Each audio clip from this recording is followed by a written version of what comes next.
저는 30대 중반 주부입니다. 결혼한 지는 4년 정도 됐는데 아직 아이는 없어요. 우리 부부는 맞벌이 중인데 남편은 돈을 벌느라 정말 바쁘거든요. 돈에 쪼들리는 형편도 아니었는데 남편은 유난히 돈에 집착했어요. 그런 남편 때문에 참 많이 다투기도 했는데 나중에는 거의 포기하고 살고 있었어요.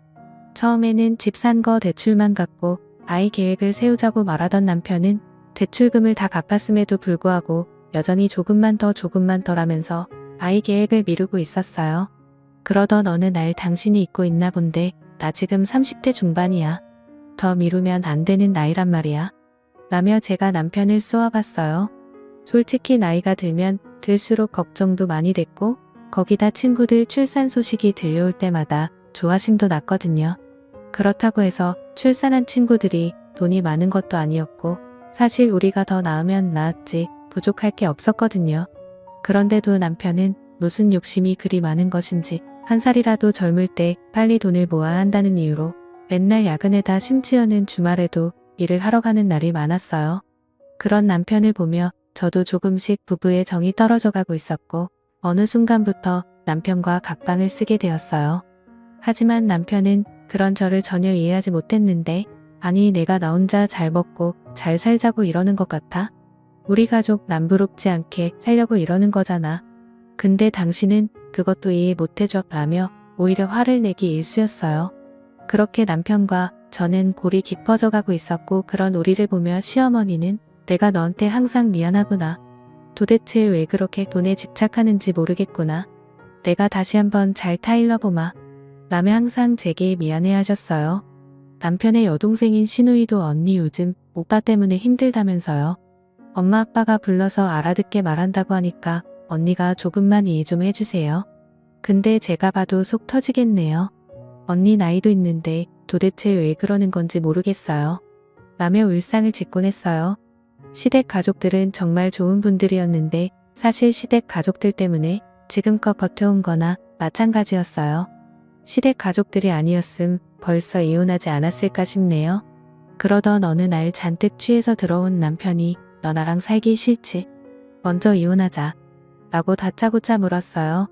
맨날 늦게 들어오더니 이제는 술까지 퍼마시고 들어와서 술주정까지 하네?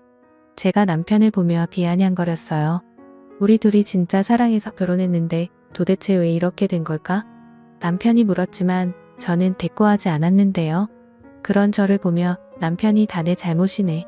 나는 그저 우리 가족 행복하게 잘 살려고 했던 것뿐인데 도대체 어디서부터 잘못된 걸까? 라며 머리를 감싸 안았어요. 그날따라 남편은 많이 이상했고 저는 아무런 대꾸도 하지 않은 채 남편을 노려볼 뿐이었어요. 그리고 다음 순간 남편이 그래 이혼하자. 내가 그렇게 원하던 이혼 내가 해줄게. 라며 담담하게 말했어요. 안 된다고 펄쩍펄쩍 뛰더니 왜 갑자기 심경 변화가 생긴 거야? 제가 남편에게 물었고 서로 사랑하지도 않는 사람과 사는 게 얼마나 지옥인 거냐? 빨리 이혼해줘야 당신도 새 출발해서 그렇게 갖고 싶다던 애를 갖지. 당신도 이제 적은 나이가 아니잖아? 라고 말을 했는데 남편은 그저 넋이 나간 듯 해보였어요. 그럼 나야 좋지. 사실 나도 어머님 아버님 아가씨 때문에 어찌어찌 버틴 건데 언제까지나 그럴 순 없잖아. 그래도 당신이 그렇게 생각해주니 고맙네. 우리 헤어지는 마당에 그냥 좋게 마무리하자. 제가 남편에게 말했어요. 그리고 그 뒤 남편이 급히 이혼을 하기 위해 준비하는 듯했고 그런 남편을 보며 근데 왜 이렇게 서두르는 거야? 그새 여자라도 생긴 거야? 어차피 이혼할 사이인데 한번 털어놔봐. 남편에게 물었어요. 맞아 당신 말대로 나 여자 생겼어. 근데 그 여자가 얼마 전에 임신까지 했어. 이제 몇 달 뒤에 내 아이가 나오거든. 그러니까 빨리 이혼하자 라며 남편이 충격적인 사실을 털어놨어. 그래서 그동안 맨날 늦게 왔던 거였구나. 거기다 주말마다 일하러 가는 이유가 다 있었던 거구나. 근데 나는 천치같이 전혀 모르고 있었네. 남편에게 충격적인 사실을 들었음에도 저는 별 느낌도 없었는데 오히려 그런 제 모습에 더 놀랐던 것 같네요. 그 뒤 남편은 이혼을 진짜 서둘렀어. 저기 말이야. 내가 바람펴서 이혼하는 거잖아. 그러니까 이 집은 당신에게 줄게. 어차피 문제는 나한테 있는 거니까. 어느 날 남편이 뜬금없이 말했어. 뭐? 당신 같은 짠돌이가 이 집을 나한테 주겠다고? 당신 그 여자 진짜 사랑하는가 보다. 그렇게 아등바등 돈에 미쳐서 살던 사람이 집까지 나한테 주면서 이혼을 서두르는 거 보니 그런 남편을 보며 마음이 참 이상했는데 아이도 자꾸 미루던 그런 사람을 하루아침에 그렇게 변하게 한 여자가 누군지 궁금했어요. 그 뒤 저는 시어머니에게 전화를 했어요. 어머님 혹시 얘기 들으셨어요? 그이가 이혼하자고 해서 우리 이혼해요. 근데 그이가 지금 사귀고 있는 사람이 있다고 하는데 들으셨어요? 그래 얘기 들었다. 그래서 말인데 내가 빨리 정리를 좀 해줬으면 좋겠구나. 조금 있으면 우리 손주가 나온다고 하는데 서둘러야 하지 않겠니? 시어머니의 목소리가 전과는 완전히 달라져 있었어요. 그런 시어머니를 보니 살짝 기분이 나빠졌어요. 어머님도 손주 태어난다니까 좋으신 모양이네요. 당연한 거 아니겠냐? 내가 결혼한 지가 벌써 몇 년째인데 아직 내 품에 손주가 없다는 게 말이나 되는 거냐? 이게 얼마나 큰 경사냔 말이야. 시어머니는 마치 이 모든 것이 제 잘못이란 듯이 말했어요. 어머님 말씀이 좀 서운하네요. 제가 안 낳겠다고 한 것도 아니고 그이가 지금껏 계속 미뤘다는 거 어머님도 잘 알고 계시잖아요.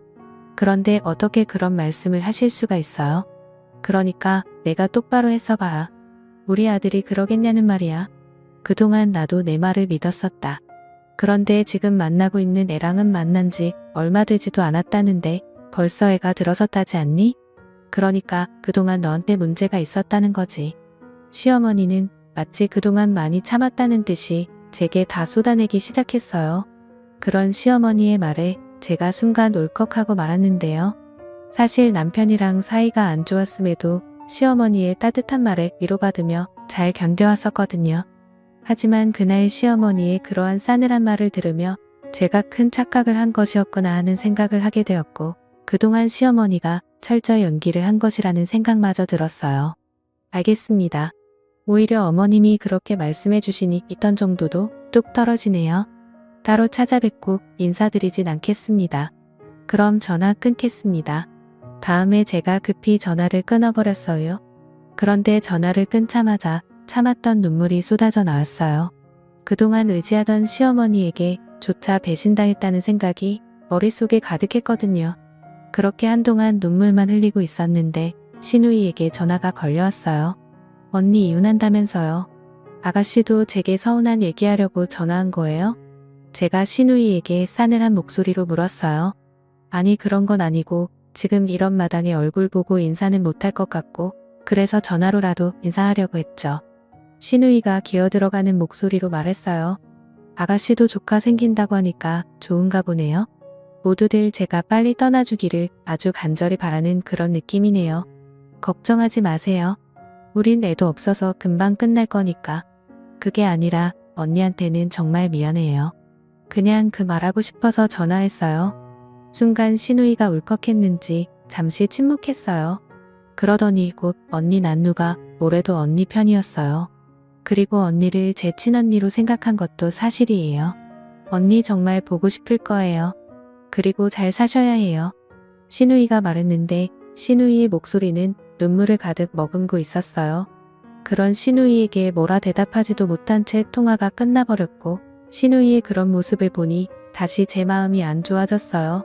그동안 신우이와 저는 정말 사이가 좋았거든요. 그렇게 전화를 끊어버린 신우이가 걱정이 되어 제가 다시 전화를 했으나 그 뒤 신우이 휴대폰은 전원이 꺼져 있었어요. 결국 신우이와 다시 통화를 하지 못한 채 저는 남편과 이혼을 진행하게 되었어요. 남편은 모든 것을 속전속결로 처리했는데 정말 급했던 모양으로 웬만한 건 제가 원하는 대로 다 해줬어요. 이 집은 이제 당신 거니까 당신이 팔고 이사를 가든지 그냥 살든지 마음대로 하고 난 짐 싸다 바로 나갈게. 근데 앞으로 그냥 가지고 있는 것도 나쁘진 않을 거야.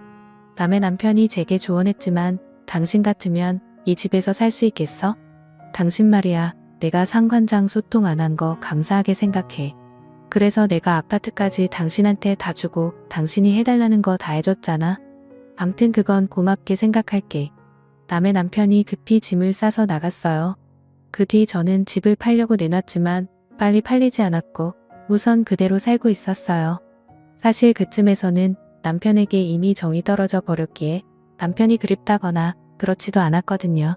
그렇게 얼마나 지났을까요? 제 친한 친구 진주에게 전화가 한 통 걸려왔어요. 잘 지내고 있는 거야? 너 그러고 사는데 내가 이러니 널 챙길 수도 없고 미안하다. 친구 진주가 미안한 듯 말했어요. 아니야. 너 몸이 그런데 무슨 그런 말을 하냐? 오히려 내가 널 챙겨야 하는데 내 꼴이 이러니 내가 더 미안해. 친구 진주는 얼마 전에 갑상선 암 진단을 받고 치료 중이었거든요. 아니야. 그래도 갑상선 암은 암 중에서 착한 병이라고 하잖아. 수술하고 치료받으면서 많이 좋아졌어. 정말 많이 나아진 것인지 진주의 목소리가 밝아 보였어요. 저기 근데 말이야.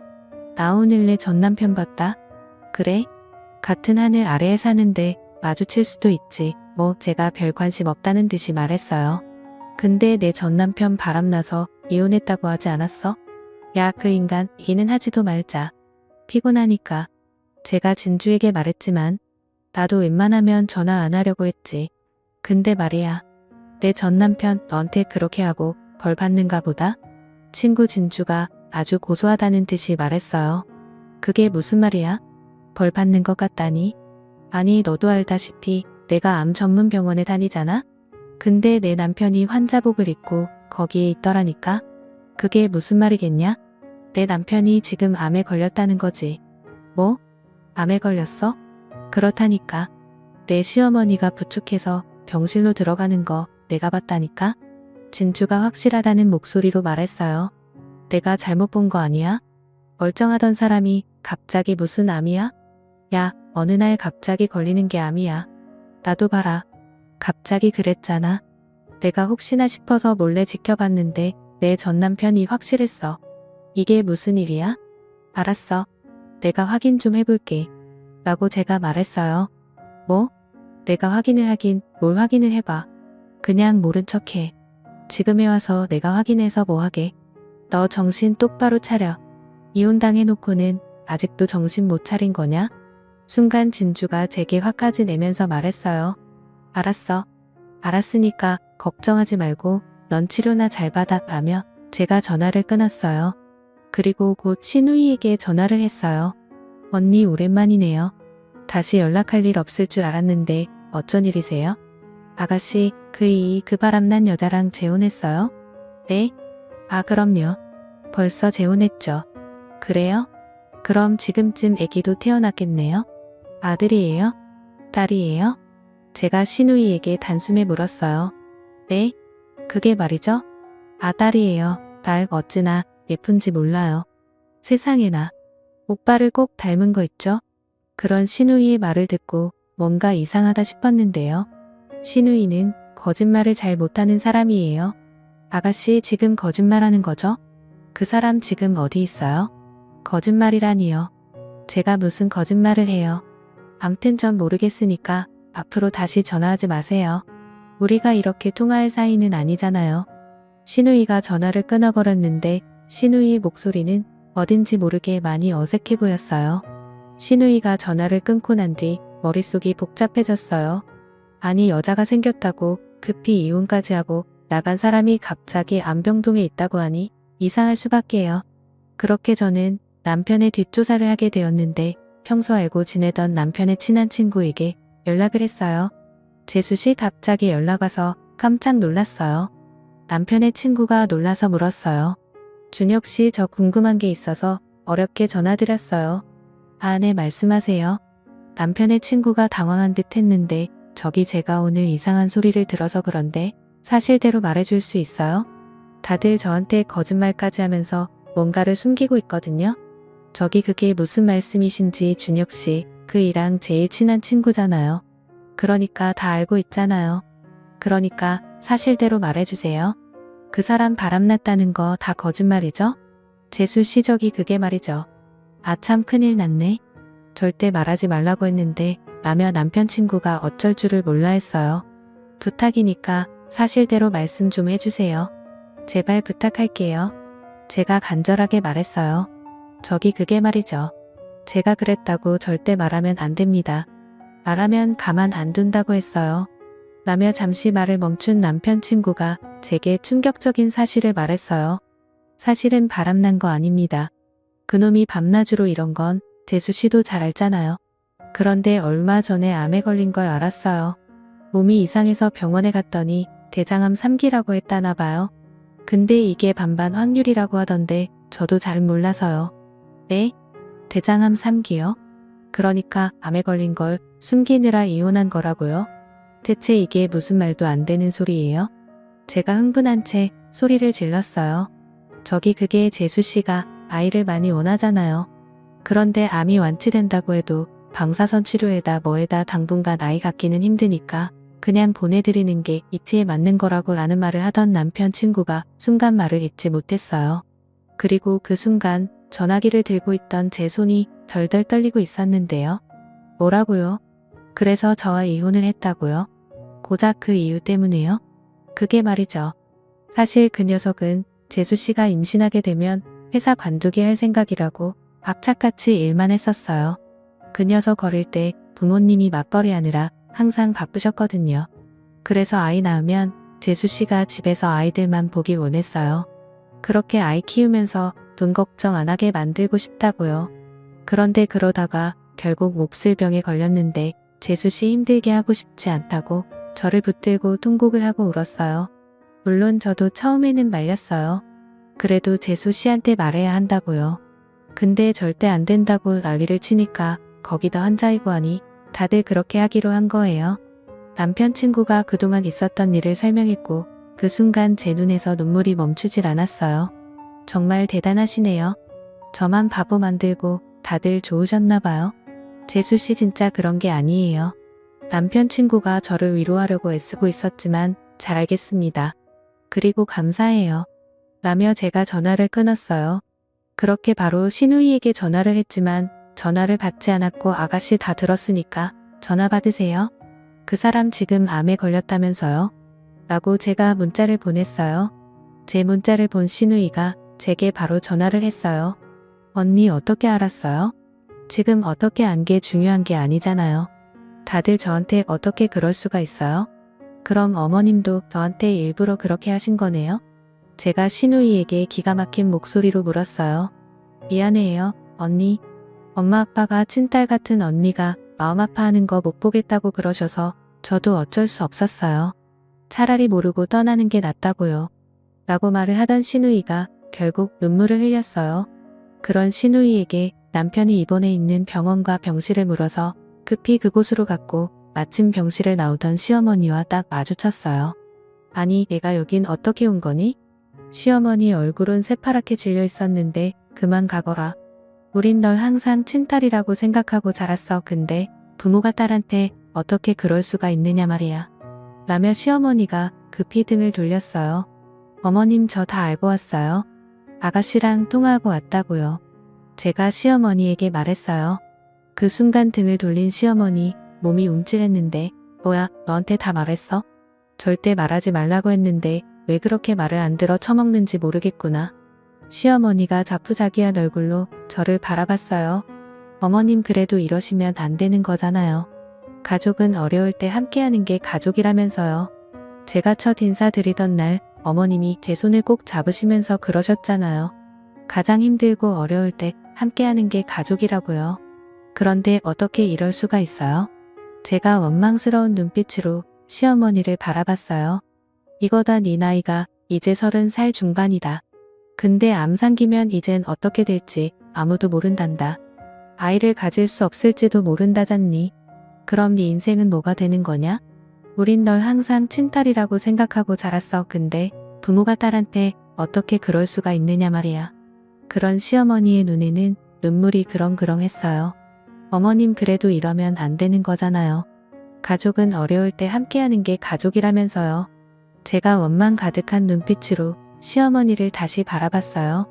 그럼 제 말에 시어머니가 이거다 뭐 하려고 여기에 발을 들여? 네가 이러는 거 아니까 우리가 말 못한 거야. 여려 빠진 거 같으니라고. 이럴 땐 그냥 모른 척하고 가야 하는 거야. 제 등을 내리치면서 눈물을 흘렸어요. 그날 시어머니에게 전화를 했을 때 그토록 매몰차게 말하는 시어머니를 보며 왜 몰랐을까요? 다시 한번 제 가슴이 미어져 내렸어요. 그렇게 병실 안으로 들어갔는데 남편의 얼굴은 그새 많이 상해 있었어요. 당신이 여긴 어떻게 왔어? 왜 그렇게 바람나서 나갔는데 암 걸렸다고 하니까 구경하러 왔어? 그래 나 천벌 받았어. 그러니까 그만 가봐. 라며 남편이 제 눈도 마주치지 않고 단숨에 말했어요. 미안해. 당신 아내라는 사람이 당신 아픈 것도 모르고 진짜 한심하다. 정말 미안해. 라며 그 자리에서 제가 펑펑 눈물을 흘렸어요. 그런 저를 보며 남편이 마음에도 없는 소리를 했지만 저는 상관도 하지 않았고 그날부터 남편의 병관으로 하기 시작했어요. 우선 회사에 그만두겠다고 말했고 그런 저를 남편이 말렸지만 당신 돈 번다고 밤낮을 어떻게 했어? 근데 지금 이게 뭐야? 내가 원했던 건 이런 게 아니었어. 퇴근하고 당신이랑 오붓하게 같이 밥 먹고 주말에는 당신 손잡고 영화 보고 내가 원한 건 그것뿐이었다고. 난 돈 많은 부자가 되고 싶었던 게 아니었다고. 그러니까 그냥 내가 하자는 대로 해. 우리 진짜 최선을 다해보자. 내가 여기저기 알아봤는데 요즘은 의술이 진짜 많이 좋아져서 암상기 정도는 정말 아무것도 아니래. 반반 확률이면 반은 가능성이 있다는 거잖아. 한번 해보자. 꼭 이겨내서 우리 경치 좋은 시골 마을 가서 그냥 마음 편하게 살자. 라며 남편을 설득했어요. 그런 제 말을 듣던 남편이 당신 아이 원했잖아. 설령 내가 살 수 있다고 해도 난 아이를 갖지 못할 수도 있어. 힘겹게 말했어요. 아이 없으면 더 좋지. 생각해봐. 아이 키우려면 돈이 얼마나 들겠어? 차라리 그 돈으로 우리 둘이 여행 다니면서 맛있는 거 먹고 그렇게 살면 되지. 그럼 좋잖아. 다행히 당신이 벌어놓은 돈이 꽤 돼서 내가 소일거리하면서 살면 충분할 거야. 그러니까 우리 열심히 치료받자. 알았지? 라며 제가 활짝 웃었는데 제 말에 남편이 눈물을 뚝뚝 흘렸어요. 그 모습에 옆에 있던 시부모님도 뒤를 돌아 눈물을 흘리셨는데 제가 병관으로 한 뒤 남편은 정말 많이 좋아지기 시작했어요. 반드시 살아야겠다는 의지가 다시 생긴 듯 잘 넘어가지도 않는 밥을 꾸역꾸역 입안으로 밀어넣었는데 물론 약 부작용으로 얼마 안 가서 구토를 하기도 했지만 남편은 어떻게든 먹으려고 노력했어요. 그 뒤 남편은 정말 많이 좋아졌어요.